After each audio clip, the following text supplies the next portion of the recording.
Et bonjour à toi, bienvenue dans cette toute nouvelle vidéo, j'espère que tu te portes bien. Ah, c'est déjà la fin de l'année, fin 2023, on n'y croit pas, tellement c'est passé vite. Mais bon, c'est comme ça, et il paraît que ça s'accélère au fil des années, donc ne soyons pas surpris. Écoute, je sais qu'on est fatigué, c'est la période de la fin de l'année, les bilans sont là, où est-ce qu'on était le plus motivé, où est-ce qu'on était le plus épanoui, où est-ce que, au contraire, au contraire, tu vois. Et oui, on est fatigué, c'est compréhensible. Et la motivation, c'est sûr, c'est pas la période de l'année où elle est au taquet. Il faut tout organiser. On ne sait plus là où donner de la tête. Qu'est-ce qu'il faut acheter? Qu'est-ce que ci? Qu'est-ce que ça? Est-ce que le livreur va nous livrer? On se calme, on se calme. Ok, la trêve de Noël, la trêve de la fin de l'année arrive, au moins dans la tête, même si tu travailles encore, au moins dans la tête.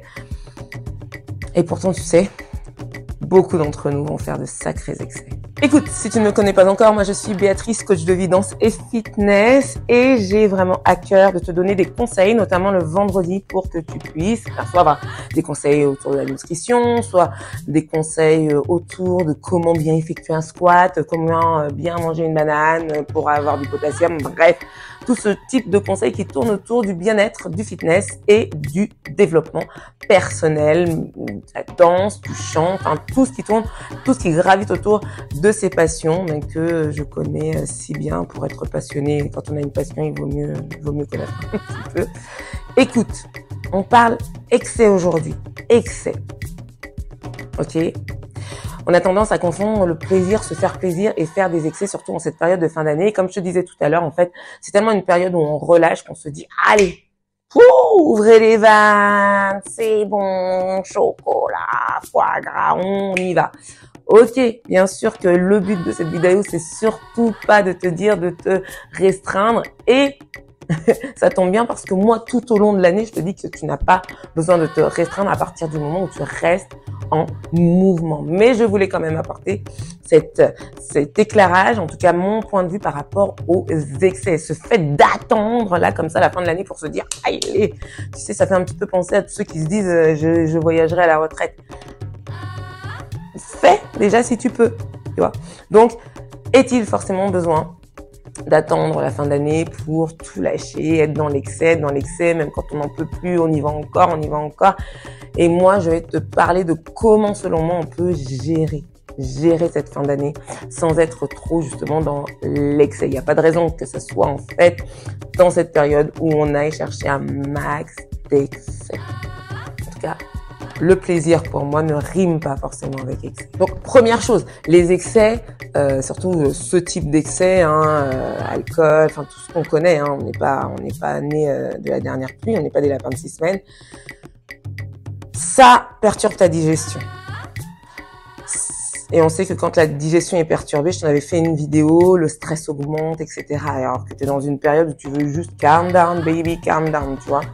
Ça va forcément, même si ça ne se voit pas tout de suite, ça va forcément peut-être pour ceux qui ont tendance à prendre du poids, mais encore ça, c'est pas qu'un jour où tu fais un excès qui va te poser problème, c'est plutôt qu'en 15 jours, quand tu as une façon excessive de faire, des nouvelles habitudes peuvent s'installer par contre, des nouvelles habitudes excessives.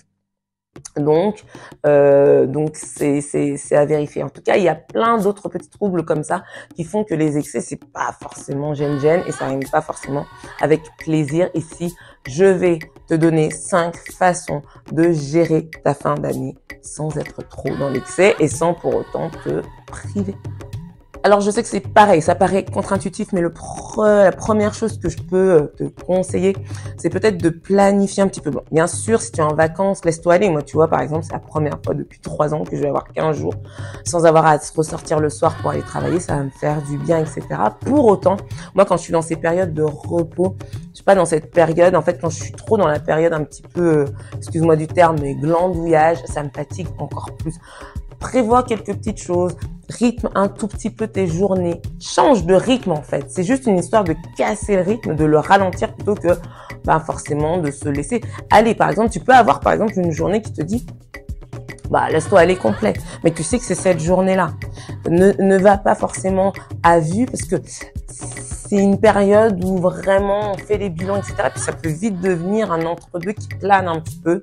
En tout cas, moi, ce que je te conseille, c'est de planifier un petit peu, de planifier tes activités, essaye de pas te laisser déborder. J'ai bien dit essaye, mais voilà, essaye de planifier, de pas être juste au radar. Voilà. Parce que je pense que ça peut plus te fatiguer qu'autre chose. Et le but quand même, c'est de bien terminer la nuit. Ok, en ce qui concerne plus particulièrement les repas. Tu sais, c'est un petit peu comme quand je te conseillais dans la vidéo sur l'eau, de quand tu bois un verre d'alcool, boire de l'eau, ou quand tu bois une tasse de thé, oui, ou de café, tu bois de l'eau, un verre d'eau. Eh ben, c'est un petit peu pareil. Aller chercher l'équilibre entre le repas de fête et puis de temps en temps se dire, dans cette période de fête, me mettre un petit repas un peu plus sain, un peu plus light. Je sais que le soir, je vais manger très lourd. Peut-être que à midi, je vais aller chercher quelque chose de beaucoup plus léger. C'est du bon sens. Je vais pas te dire coupe 4 carottes, etc., etc. C'est du bon sens. C'est juste que tu veux apprécier ton repas du soir et être dans une certaine forme d'équilibre. Hein, ça veut pas dire que ton repas du soir, il va être équilibré en te disant, je prendrai juste le blanc de dinde, je ne prendrai sûrement pas de sauce à la crème, ou etc. Non. Fais-toi plaisir le soir, mais essaye de trouver un équilibre dans ta journée, dans ta semaine, dans tes 15 jours qui feront que tu vas alterner entre ces repas festifs et ces repas un peu plus sains. Alors, tu te doutes bien que je ne serai pas E.Fitness by Béatrice si je ne te parlais pas de ce prochain conseil. D'ailleurs, E.Fitness by Béatrice, c'est le nom de la chaîne. Je t'invite à faire grossir la communauté. Je voulais déjà en plus remercier les personnes qui me suivent, qui laissent des commentaires et qui aussi, de visu, parce que des fois on n'ose pas trop laisser des commentaires, de visu viennent me dire c'est cool tes vidéos, continue Béa. Donc ça c'était pour vous remercier, pour te remercier parce que les encouragements vont faire, les encouragements que ce soit des pouces, des likes, des abonnements ou les 3, ou le partage, les 4, eh bien vont faire que je vais toujours vraiment faire le maximum pour te donner des super astuces, des super conseils, des super coaching de motivation et des super séances. Donc c'est très important. Conseil numéro 3, ce que je te disais, c'est que je ne peux pas être E.Fitness by Béatrice sans te dire que forcément, il va falloir continuer à faire un petit peu d'activité physique. Et quand je dis un petit peu, ce serait nickel, franchement nickel, une fois par jour. Et pour cela, j'ai une super bonne nouvelle. J'ai créé un plan pour toi parce que je pouvais pas te laisser comme ça. Je sais que souvent cette période, les salles sont fermées, c'est bien normal, et les assos aussi, l'asso dans laquelle tu vas. Et souvent, des fois, on me demande même, j'ai eu à ce qu'on me demande des vidéos, est-ce que tu peux me faire une vidéo par exemple, etc. Je t'ai prévu un super programme. Tu auras la description. Tu auras le lien en barre de description. C'est un programme que tu peux dupliquer. C'est 5 jours. Tu auras un live le 30. Enfin bref, j'aurai l'occasion de plus t'expliquer tout ça. Mais vraiment, c'est pour te conforter dans l'idée que tu peux rester en mouvement. Faire un petit peu d'activité physique adaptée à cette période. Adapté à cette période. Je te demande pas de faire 4000 hits et 4000 pumps. Ok, je te demande simplement de continuer à bouger. Se relaxer, c'est continuer à bouger. Aller chercher à s'étirer, c'est continuer à bouger. Se renforcer, c'est continuer à bouger. C'est pour ça que ce plan, je l'ai fait sur 5 jours in between, ça s'appelle, entre deux fêtes, pour que tu puisses continuer à pratiquer ton activité physique. Et justement, ça va aussi t'aider à déculpabiliser de peut-être ces excès que tu auras fait à tel ou tel repas. Donc vraiment, continue à bouger. Continue à bouger. Si tu peux pas aller en salle, je te dis à ce programme-là, n'hésite pas. J'en ai parlé tout à l'heure un tout petit peu, je l'ai abordé un tout petit peu parce que tu sais que c'est quelque chose de très important pour moi. Je sais que ça l'est aussi pour toi, c'est quelque chose de très évident, c'est l'eau, l'hydratation. Dans ces périodes de fête, forcément, notre alimentation va être modifiée, sera peut-être plus salée, plus sucrée, donc de plus fortes chances que notre corps soit plus vite déshydraté. Donc il faudra pas hésiter à augmenter sa consommation d'eau. D'accord? Je ne te dis pas non plus d'aller boire 6 litres d'eau. Si tu bois 3 litres d'eau, si par exemple c'est une période où tu vas moins bouger, moins transpirer, etc., tu n'auras pas besoin de boire le double de ton volume d'eau, de ta capacité habituelle. Ce que je veux te dire, et pense toujours que dans cette chaîne, sur cette chaîne, nous sommes des femmes rayonnantes, brillantes, avec plein de bon sens. Tu sens que tu as fait un repas beaucoup trop chargé, tu sais, avec les apéros où il y a beaucoup de sel, etc. Le lendemain, le matin, bois un peu plus. Si par exemple tu as l'habitude de boire 2 verres d'eau le matin, ajoute-en 2 ou 1. Mais fais en sorte à chaque fois d'ajouter, dis-toi par exemple une règle, un demi-verre d'eau ou 1 verre d'eau à ce que tu as l'habitude de boire. Allez, je te la file comme ça, une petite règle sympa. Voilà, on peut se dire raisonnablement un demi-verre d'eau à 1 verre d'eau supplémentaire à chaque fois que tu vas boire de l'eau pour au moins penser à ne pas te déshydrater. Pourquoi?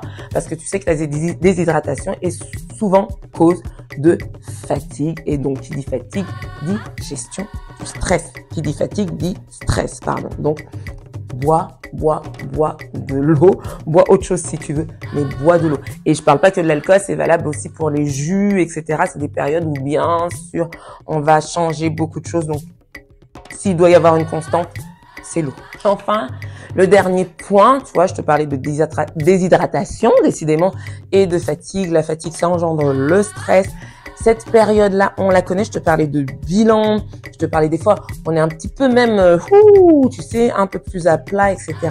Et on a même ce stress d'organiser, de se retrouver. Ce stress, malheureusement pour les personnes, d'être seul. Si tu es seul, n'hésite pas à consulter mes vidéos. J'espère qu'elles pourront t'apporter de la joie et du sourire en la fin d'année. Et puis, n'hésite pas à aller, si tu le peux, au-devant des personnes, de sourire, de discuter avec les gens quand tu vas faire les courses, parce que je sais qu'il y a beaucoup de gens seuls dans cette période. Je pense notamment à mon frère qui est infirmier libéral, que tu retrouveras bientôt sur la chaîne, qui voit ça, lui, au quotidien, beaucoup de personnes âgées seules. Donc, ça me permet de faire la parenthèse et de dire vraiment, allez, la solitude, c'est quelque chose de très difficile à vivre, mais voilà, donc je te disais qu'il pouvait y avoir toutes ces causes qui engendrent le stress. Donc pour gérer le stress, tu sais que moi je suis adepte de la relaxation, de la respiration. Il y a un reportage que j'ai vu dernièrement sur ce qu'on appelle le soupir physiologique. C'est tout simplement, alors on met beaucoup de grands mots sur des choses très très naturelles, hein. C'est simplement quand tu fais, tu sais, par exemple, tu sais, hop, tu vas chercher encore et tu souffles, tu relâches tout, soit d'un coup ou soit très très lentement. Mais ça, c'est ce qu'on appelle le soupir physiologique. Écoute, il paraît que c'est l'un des moyens les plus instantanés pour réduire de 50 à presque 100% ton stress. Donc, n'hésite pas à utiliser ces méthodes-là encore plus que d'habitude si tu le fais d'habitude, ou essaye si tu ne le fais jamais, parce que je sais que ce sont des périodes qui ne sont pas toujours faciles à passer, malgré la couverture de brillance, de joie, etc., qui existe, hein. Mais ce sont des périodes où il faut gérer encore plus de choses et où on se met beaucoup de stress aussi, parce que des fois on veut simplement faire plaisir aux uns, aux autres, aux enfants, les cadeaux, etc. Donc, respire, tout ira. Voilà, cette vidéo, elle me tenait à cœur, forcément, comme toutes les vidéos que je te produis et que je te propose. Vraiment, l'idée n'est pas de dire, comme tu l'entends bien, de ne pas faire d'excès. C'est pas moi qui vais te le dire. Moi, je bois pas d'alcool, donc c'est vrai que ça, c'est déjà plus facile pour moi. Parce que je sais ce que l'alcool fait en moi. Ça fait 3 ans que je n'en bois plus parce que je sais que ça me mettait pas bien. En fait, ça me mettait pas. Ah, voilà, j'ai une gêne dans mon estomac, j'ai une gêne dans mon taux de vitalité, donc j'ai décidé d'arrêter de boire de l'alcool et du café. Ça, ce sont des choix personnels, mais c'est vrai que ça me facilite beaucoup de choses et je peux faire du coup plus d'excès dans le chocolat, par exemple, tu vois. Mais voilà, on a tous nos points faible au niveau de ces excès. Essaye juste de penser à les gérer de telle manière de bien en fait terminer ton année. L'idée, c'est de bien terminer l'année pour en commencer une autre un peu plus fraîche. Et c'est vrai que depuis que moi je me suis mis cette idée en tête de me dire mais attends, ça sert à quoi de se mettre minable à la fin de l'année si c'est pour réattaquer complètement crevé, fatigué, déjà avec une sorte d'handicap. Vraiment, voilà, essaye de penser à ça. Tu me diras ce que tu en penses aussi en commentaire. Tu me diras aussi, j'espère, comment se sont passées tes fêtes de fin d'année. De toute façon, c'est pas la dernière vidéo. Il y en aura encore une la semaine prochaine. Mais j'avais envie de te donner tous ces petits conseils pour que tu puisses quand même continuer à te préserver. Voilà. On n'oublie pas, pouce, clic, notification, abonnement, etc. Partage, c'est la saison. Et puis, continue à briller. J'en parlerai dans une prochaine vidéo. N'attends pas forcément la fin de l'année pour continuer à briller. N'oublie pas, d'accord, qu'il y aura plein de bonnes choses cette fin d'année. Garde ta positivité, continue à briller puisque tu es une reine. Je te le dis déjà depuis 2 mois. Alors crois-moi.